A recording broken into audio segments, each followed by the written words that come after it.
మీరు బట్టతలతో బాధపడుతున్నారా? కేవలం ఒక్క రోజులో శాశ్వత పరిష్కారం. ఉచిత కన్సల్టేషన్ కోసం కాల్ చేయండి. అండ్ సార్ నమస్తే. నమస్తే. ఫస్ట్ టైం అనుకుంటా కదా మీడియా ముందుకు రావడం. అవునండి. సినిమా చేయడం వేరు, వెనక నుండి పని చేయడం వేరు, బయటకు వచ్చి మాట్లాడడం వేరు. కొద్దిగా టెన్షన్. ఎలా అనిపిస్తుంది సార్ ఈ జర్నీ మొత్తం? ఒకసారి ఘాటి అనే సినిమాకి పని చేసిన తర్వాత అంతే అండి, కొంచెం టెన్షన్గానే ఉంది. బట్ ఓవరాల్గా హ్యాపీ, చాలా హ్యాపీ. కృషి గారితో ఎక్కడి నుంచి ర్యాప్ ఎక్కడి నుంచి స్టార్ట్ అయింది? కొండపొలం మూవీ నుంచి అండి. సో కిరణ్ సార్ దగ్గర వర్క్ చేసేటప్పుడు అక్కడ పరిచయం అయ్యారు.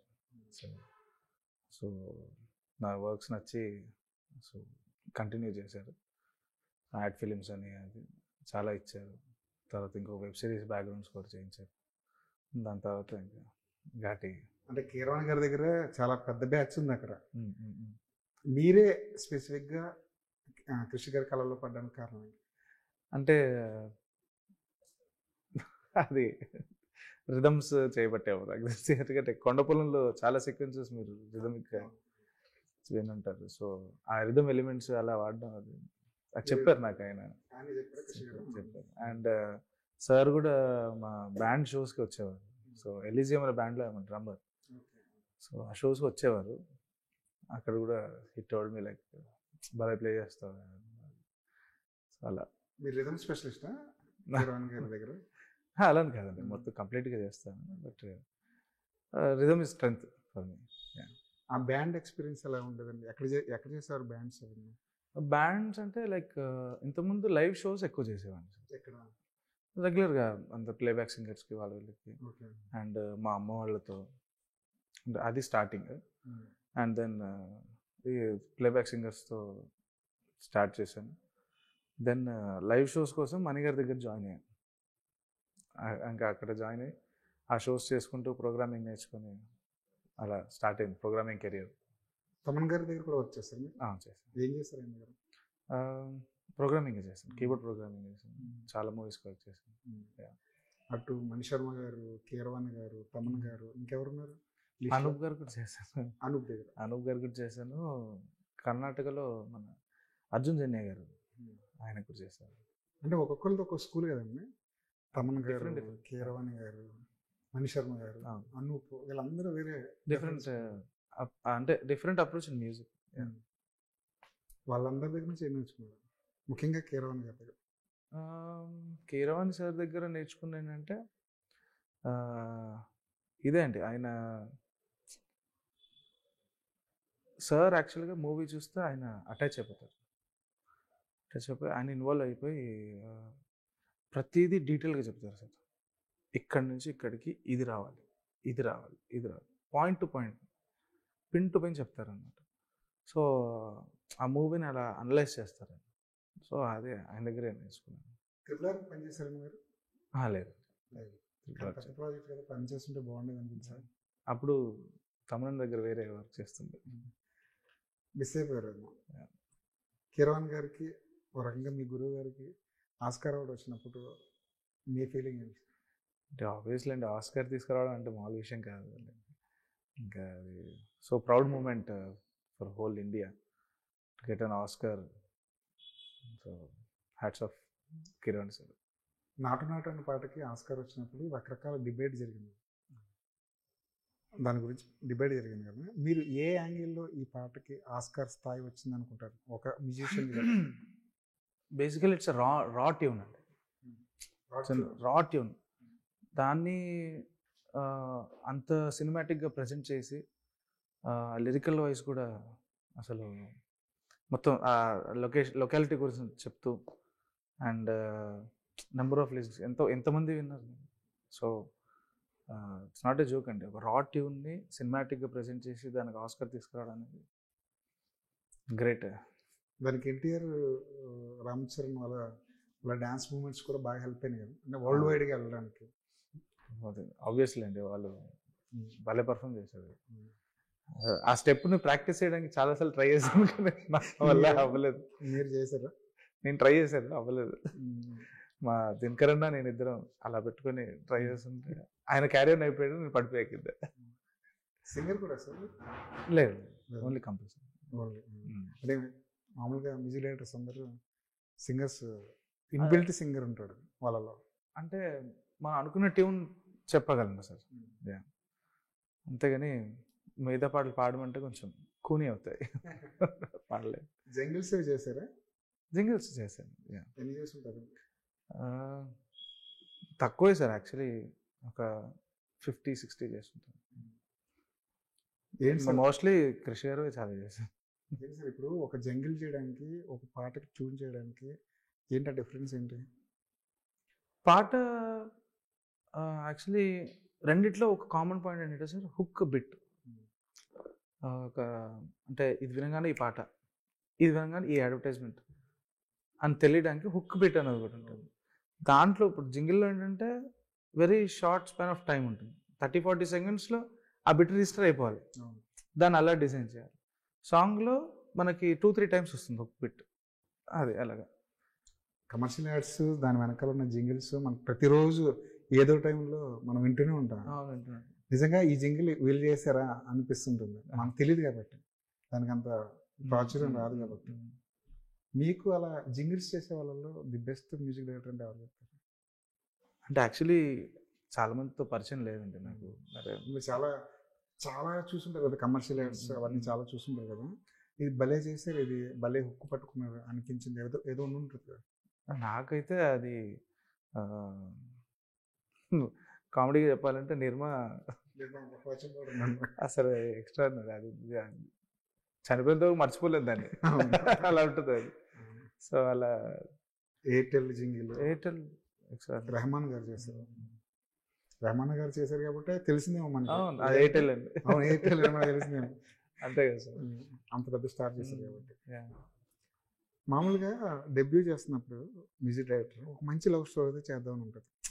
ఎందుకంటే జనంలోకి వెళ్ళిపోయేంత ట్యూన్స్ లవ్ స్టోరీలో ఎక్కువ మోసేది మ్యూజిక్ డైరెక్టర్ ఎక్కువ మోస్తారు కదా, అలా అనిపిస్తుంది ఏ మ్యూజిక్ డైరెక్టర్కి అయినా సరే. మీరు అలాంటి ప్లాన్స్ ఏమి పెట్టుకోలేదా? యాక్చువల్లీ వాజ్ నాట్ రెడీ అండి. యాక్చువల్లీ ఇంకా స్టెప్ ఇన్ అవుదాం అని చెప్పి రెడీగా లేదు. సో సడన్ సర్ప్రైజ్ నాకు ఇది. సో స్టోరీ విన్న తర్వాత ఐ వాజ్ ఎక్సైటెడ్. లైక్ మంచి స్టోరీ అప్పుడే ఫిక్స్ అయిపోయాను. బ్యాక్గ్రౌండ్ తోటి నేను బ్యాక్గ్రౌండ్లోనే పేరు తెచ్చుకోవాలి అని ఫిక్స్ అయిపోయాను. ఎందుకంటే స్టోరీ కంటెంట్ అలాంటిది. అండ్ సాంగ్స్ వైజ్ చాలా బాగా వచ్చాయండి, లైక్ సిచ్యువేషన్ తగ్గట్టు. అంటే టూ కమర్షియల్ కాదు, టూ ఆర్టిస్టిక్ కాదు, మిక్స్డ్ ఉంటుంది, కంప్లీట్ ఫ్యూజన్ లాగా బాగుంటుంది. ట్యూన్స్ అని అప్పటికప్పుడు కథ చెప్తున్నప్పుడు పుట్టినవా, లేదంటే మీ దగ్గర ఉన్న బ్యాంక్ అందులోంచి తీయడం అలాంటివి ఏమైనా జరిగిందా? యాక్చువల్లీ ఇప్పుడు ఎల్లుండి రిలీజ్ అవుతుంది ఒక సాంగ్. ఆ సాంగ్ చెప్పిన ఒక 10-15 మినిట్స్కి సార్కి ఇలా వెళ్తే బాగుంటుంది సార్ అని చెప్పి ఓకే సూపర్ అన్నారు. సో దానికి ఒక 2-3 వర్షన్స్ ఆఫ్ అంటే సేమ్ ప్యాటర్నే but different versions of articulations తోటి చేశాను. ఒక ఆర్టికులేషన్ ఓకే ఓకే అయిపోయింది. సో దాన్ని కంటిన్యూ చేశాను.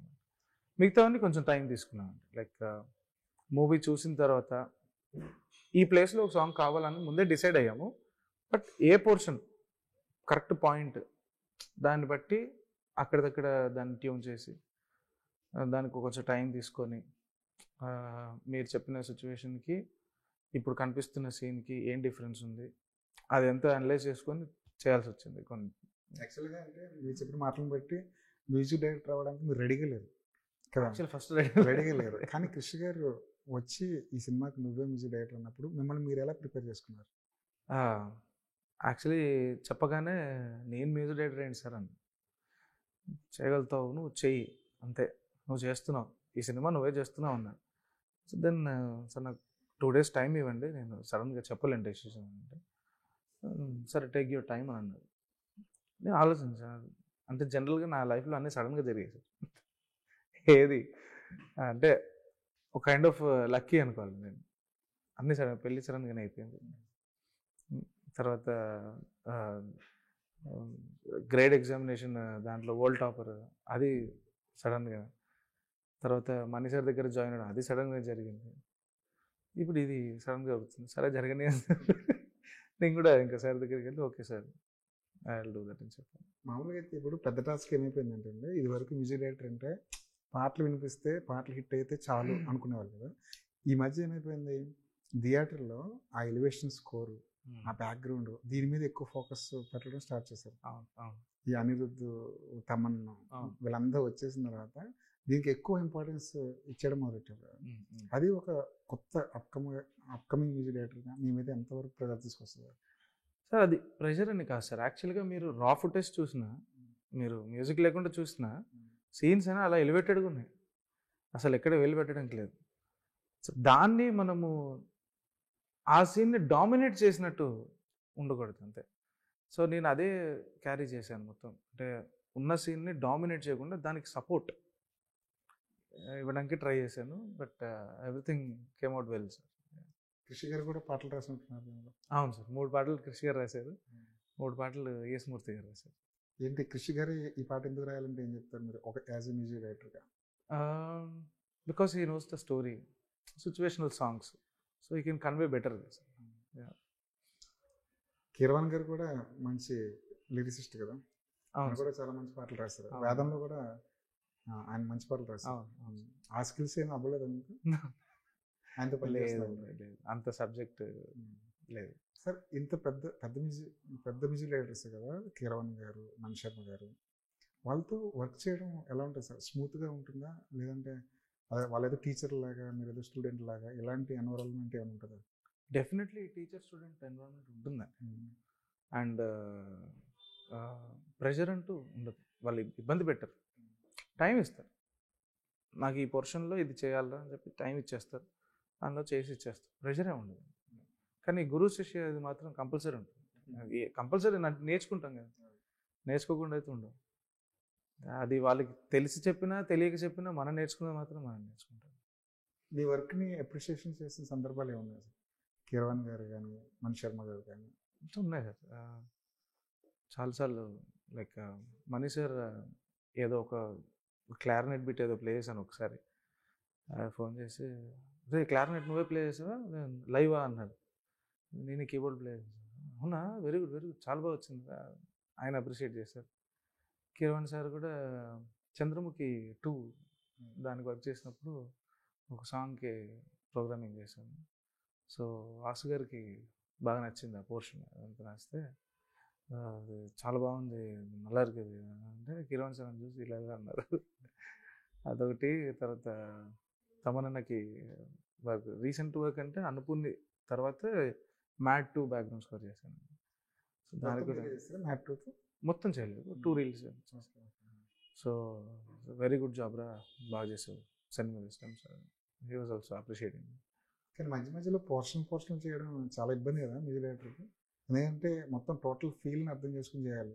అది అది అది అలవాటు అయిపోతుంది సార్. యాక్చువల్లీ ఏంటంటే ఇప్పుడు ఒక మూవీని 4 డివైడ్ చేసామంటే ఒకళ్ళ తర్వాత యాడ్ అయినా కూడా ఫస్ట్ ఈ థీమ్స్ అని వాళ్ళు విని ఆ థీమ్స్ అని వాళ్ళకి వెళ్తాయి, వెళ్ళిన తర్వాత దాన్ని బేస్ చేసుకుని they will do that, adapt చేసుకుంటారు. కానీ టెక్నాలజీ పెరిగిపోయిన తర్వాత ఏది లైవ్, ఏది ఎక్కడి నుంచి ట్రాక్, ఏది ఒక టెక్నాలజీ మిక్స్ చేసి చేసిన ట్యూను, ఇలాంటి కొంత కన్ఫ్యూజన్ ఏర్పడుతుంది కదా సార్. ఇప్పుడు లైవ్కి ఎలక్ట్రానిక్కి అంటే ఎక్స్క్యూజ్ మీ డిఫరెన్షియేషన్ ఏంటంటే సార్, ఇప్పుడు లైవ్ తీసింది తెలిసిపోతుంది సార్ ఇది లైవ్ అని. అండ్ ఇప్పుడు లైవ్స్ శాంపుల్స్ ఉంటాయి, అవి తీసుకొచ్చి పెట్టడం అదొకటి, అది కూడా శాంపుల్ అని తెలిసిపోతుంది మరి. ఇది లైవ్ తీయలేదు శాంపుల్ అని తెలిసిపోతుంది అంటే అది మ్యూజిషియన్స్కి అర్థమవుతుంది, డెఫినెట్లీ అర్థమవుతుంది. ఆడియన్స్కి ట్రికీ, అర్థం కావడం కష్టం కష్టం కష్టం. లైవ్ ఏది, శాంపుల్ ఏది, కీబోర్డ్లో ప్లే చేసింది ఏది, మ్యూజిషియన్స్కి తెలిసిపోతుంది, దే కెన్ డీకోడ్ ఈజీలీ, ఎందుకంటే దాంట్లో నుండి వర్క్ చేస్తుంటారు కదా, వాళ్ళకి తెలిసిపోతుంది. ఇప్పుడు స్ట్రైక్లు పడుతుంటాయి కదా మామూలుగా, మేము ఒక పాట ఎవరైనా వాడుకుంటే స్ట్రైక్ పడుతుంది కదా, అలా మ్యూజిక్ డైరెక్టర్లు కూడా స్ట్రైక్లు పడే అవకాశం ఉంది. ఎందుకంటే ఈ బిట్ ఫలానా మ్యూజిక్ డైరెక్టర్ దగ్గర తీసేసారు, ఎత్తేసారు అని ఎవరైనా స్ట్రైక్ చేసే అవకాశం ఉందా ఏదైనా మ్యూజిక్ కంపెనీ? అంటే బ్యాక్గ్రౌండ్ స్కోర్కి నాకు తెలిసి ఇప్పటికీ ఐపీఆర్ఎస్ లాంటి వాళ్ళు ఎవరు రాలేదు.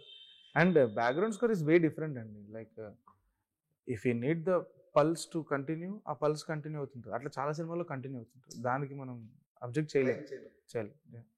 సరే, ఇప్పుడు చాలా తరచుగా ఉంటున్న మాట ఏంటంటే సౌండ్ డిజైనింగ్ అన్నమాట కదా.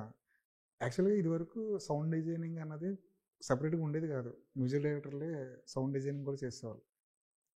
మేబీ అంటే అంతే సౌండ్ డిజైనింగ్ వరకు వెళ్ళలేదు సార్ అప్పుడు. ఇప్పుడు ఐఎమ్ సీయింగ్ దట్. కానీ దానికి సెపరేట్ పార్ట్ ఉంది మ్యూజిక్లో, సౌండ్ డిజైనింగ్ అనేది. సౌండ్ డిజైనింగ్ అనేది ఇట్స్ లైక్ డిఫరెంట్ సబ్జెక్ట్ అండి. అవును, దానికి ఇంజనీర్స్ వేరే ఉంటారు. మ్యూజిక్ డైరెక్టర్కి సంబంధం మ్యూజిక్ డైరెక్టర్ సంబంధం లేదు. మ్యూజిక్ డైరెక్టర్ ఏం చేస్తారంటే, అంటే నేనేదో ఇప్పుడు అయిపోయినాను కాదు, బట్ నేను చూసిన వాళ్ళు చెప్తున్నారు, వాళ్ళు స్టెమ్స్ ఫైల్స్ ఇవన్నీ ఇంజనీర్స్ పంపించేస్తారు. ఇప్పుడు ఫర్ ఎగ్జాంపుల్ మనకి తపస్ నాయక్ గారు వర్క్ చేస్తున్నారు, సో సార్కి నేను స్టెమ్స్ అని పంపించేస్తాను. ఇప్పుడు థియేటర్లో ఎలా వినపడాలి అట్మాస్లో అనేది ఆయన డిజైన్ చేస్తారు.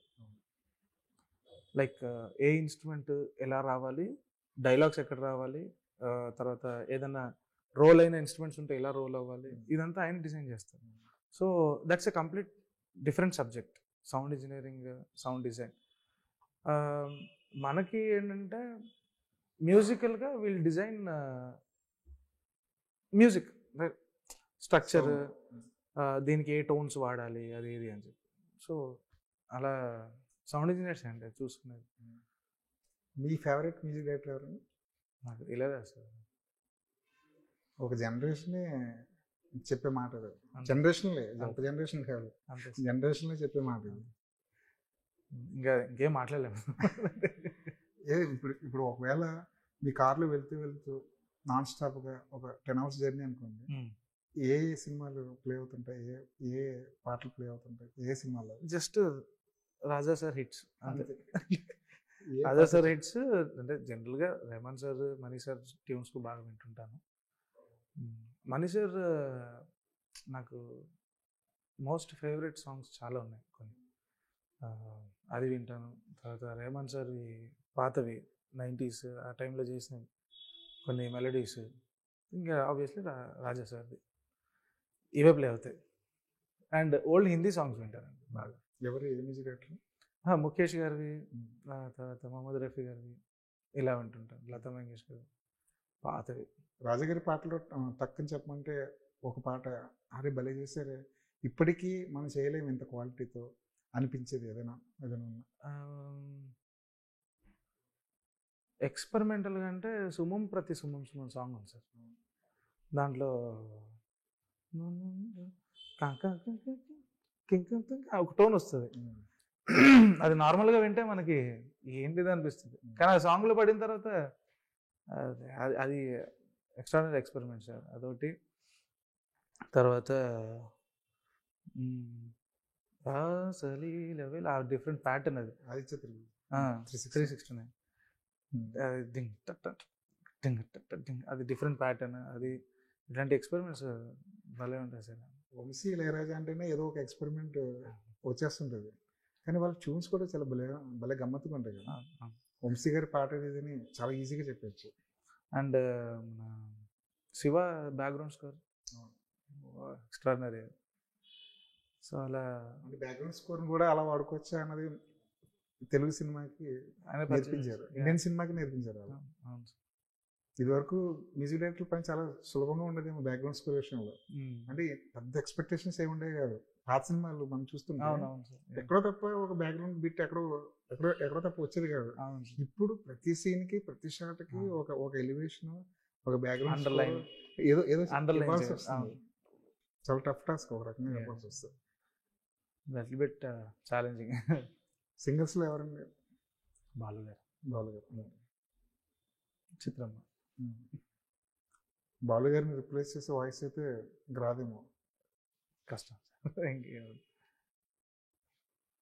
ఈ సినిమాలో నిజంగా బాలు గారు అంటే ఆయన చేత పాడించుకోవాల్సిన పాట ఏమైనా ఉందండి? డెఫినెట్లీ ఉంది. మీరు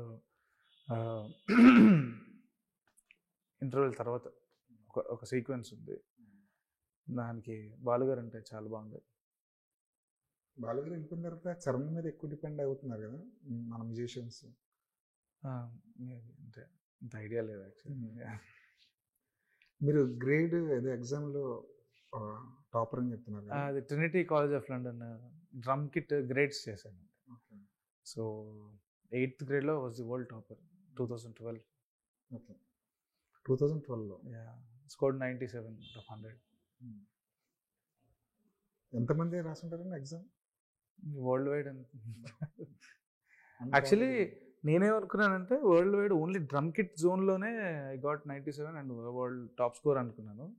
but Trinity college of London CEO ఆవిడ వచ్చి సర్టిఫికేట్ ఇచ్చారు నాకు, saying that whole 8th grade మొత్తంలో యు ఆర్ ద టాపర్ అని. సో అంటే 8th grade తర్వాత మనకి వేరే ఉంటాయి సార్, అవి కంటిన్యూ చేయాలి, బట్ అక్కడికి వెళ్ళి చేయాలి. అండ్ ఫైనాన్షియల్గా వీఆర్ నాట్ ఇప్పుడు కొంచెం, so I stop it there only. So CEO తనంతట తానే వచ్చి అవార్డు ఇచ్చి, లైక్ ఎక్సలెన్స్ అవార్డ్ అని చెప్పి ఒకటి సర్టిఫికేట్ ఇచ్చారు, which is hand written with gold ఇది. సో తను సైన్ చేసి ఇచ్చారనమాట నాకు. అది మీ జీవితంలో పెద్ద అచీవ్మెంట్. Yes yes. తర్వాత ఏంటి సార్ జర్నీ ఎలా ఉండబోతుంది, ఏం చేయబోతున్నారు? అది ఇంకా ఆలోచించలేదు సార్, అంతా దేవుడి చేతిలో. ఇటు జంగిల్స్, ఇటు మ్యూజిక్, ఇటు సినిమాలు, వెబ్ సిరీస్ కూడా చేస్తుంటారు. వెబ్ సిరీస్ మొన్న అరబీ కడలే వచ్చేసింది, అది క్రిష్ గారే ఇచ్చారు. So that is running successful, actually it's doing great job. అందరూ బాగా మంచి కాంప్లిమెంట్ చేస్తున్నారు. కానీ ఎంత వెబ్ సిరీస్ ఎంత బాగా వర్క్ చేసినా సరే సినిమా ఇచ్చిన సాటిస్ఫాక్షన్ అది వేరు కదా. అది అంటే యాక్చువల్లీ అట్లా డిఫరెన్షియేట్ చేసి అయితే నేను చూడలేదు సార్, అంటే జనరల్గా చెప్తున్నాను మూవీకి దానికి. బట్ డెఫినెట్లీ అదొక మూవీ, ఇదొక మూవీ. వర్కింగ్ అలాగే same pattern, working pattern is same. So but Ghaati is way different because the content which it has extraordinary. నేను క్లైమాక్స్ అంతా చూసి, ఇంటర్వ్యూలు అంతా చూసి డైరెక్ట్ ఫోన్ చేసి సార్కి, సార్ బ్లాక్ బస్టర్ సార్ ఇది అన్న. So sir was very happy. మీరు క్రిష్ గారిని చూస్తారు సార్ మూవీలో. అంటే క్రిష్ గారి మీద ఒక ముద్ర ఉంది, ఆయన కథలన్నీ సెన్సిబుల్గా ఉంటాయి. ఆయన ఒక ఏదో మట్టి కథని, మనుషుల జీవితాలని స్క్రీన్ మీద తీసుకొస్తారు. ఘాటి అందుకు ఎంత కొత్తగా ఉంటుంది వీటితో పోలిస్తే, ఆయనకున్న ఇమేజ్తో పోలిస్తే?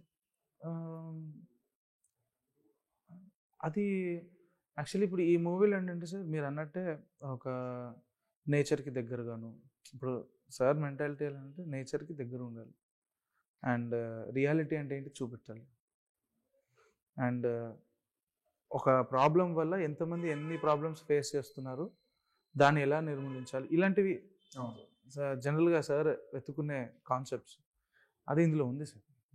దాన్ని చాలా డిఫరెంట్గా ప్రజెంట్ చేశారు, చాలా బాగా వచ్చింది సార్. పాటలు బయటకు వచ్చిన తర్వాత మీ ఇంట్లో వాళ్ళు ఏమన్నారు? ఆబ్వియస్లీ చాలా హ్యాపీ ఫీల్ అయ్యారు sir. They felt proud actually. అంటే ఫస్ట్ ఆఫ్ ఆల్ నేనే ఎక్స్పెక్ట్ చేయలేదు ఇంత పెద్ద మూవీ చేస్తానని, బట్ చేశాక like dad and mom, my wife, kids అందరు హ్యాపీ. అండ్ నా కూతురు కూడా ఒక పాట పాడింది ఇందులో. అవునా? చిన్న సెక్షన్ ఒకటి, పేరు మాన్విత. మొత్తం ఇంట్లో కూడా సింగర్స్ బయలుదేరుతున్నారు, మ్యూజిషియన్స్ బయలుదేరుతున్నారు. నేర్చుకుంటున్నారు sir. I'm not forcing, but right sir. Me music డైరెక్షన్లో వస్తున్న ఫస్ట్ సినిమా ఘాటి పెద్ద విజయం సాధించాలని, ఎవరైతే మీ గురువులు ఎవరైతే మీకు దిశానిర్దేశం చేశారో, కీరవాణి గారు, మణి శర్మ గారు, ఆ స్థాయిలో మీరు కూడా పేరు తెచ్చుకోవాలని కోరుకుంటున్నాను. Thank you sir. Thank you so much sir.